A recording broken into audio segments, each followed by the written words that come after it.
కథ చెప్పబోతున్నాను. అతిగా కోపం వస్తుందా మీకు ఎవరికైనా? ఆ కోపం తగ్గించుకోవాలి. ఎందుకంటే నేను చెప్పబోయే కథ కోపం గురించే కదా. అందుకని ఒకరోజు వేస్ట్ సామానువన్నీ పనోళ్ళు ఒక గదిలో వేశారు. అయితే అక్కడికి ఒక పాము వచ్చింది. ఆ పాము గబగబ గబగబ వస్తున్నప్పుడు అక్కడ ఒక గాజు ముక్క ఉంది. ఆ గాజు ముక్క ఆ పాముకి గీరుకుంది. గీరుకున్నాళ్ళకి పాముకు బాగా కోపం వచ్చింది.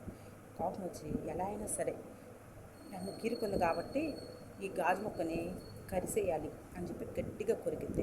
కొరకంగానే మళ్ళీ నోట్లో మళ్ళీ గుచ్చుకుంటుంది. ఆహా, ఆ గాజు ముక్క నన్ను ఏదో హింసిస్తుంది అని అనుకుని ఈ గాజు ముక్కని ఎలా అయినా సరే ఏదో ఒకటి చేయాలి అని గట్టిగా చుట్టుకుంటుంది. చుట్టుకున్నాళ్ళకే ఆ గాజు ముక్క ఒళ్ళంతా కోసుకుపోయి ఆ పాము అక్కడే చనిపోయింది. దీన్ని బట్టి ఏమర్థమైంది? మన కోపం వల్ల మనమే బాధపడతాము. అందుకని కోపాన్ని తగ్గించుకొని శాంతంగా ఉండడానికే ప్రయత్నిద్దాము. ఏమంటారు?